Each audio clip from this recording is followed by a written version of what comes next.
I've had a few times where I actually become the Jaguar.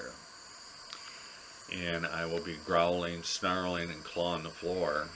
And the first time it happened, it scared the hell out of me. Because I've always had a temper that I could get along, I could put up with a lot, but at the point I snapped, I just went bonkers. And so I was afraid that was happening. And they took me into the center of the Maloka.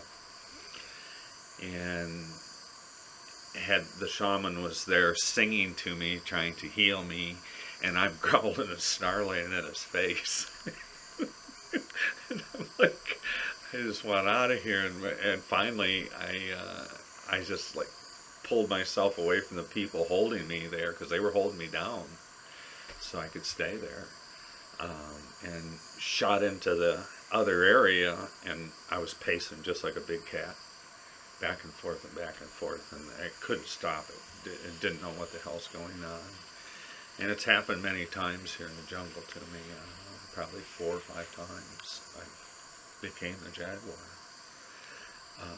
And it's not an uncommon thing for people to become the animals of the jungle when they're on ayahuasca.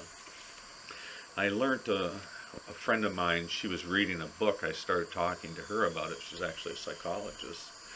And I was talking to her about it when we were on the dieta. It was the next day after it had happened, here the last time in the jungle.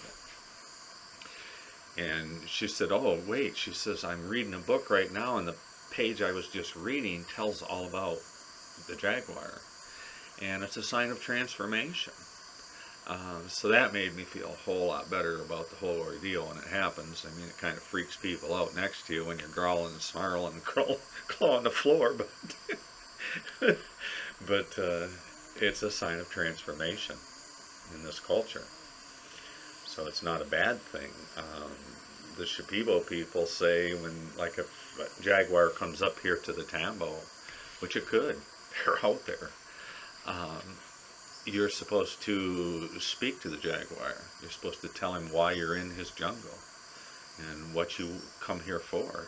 What are you trying to heal? And he will go away.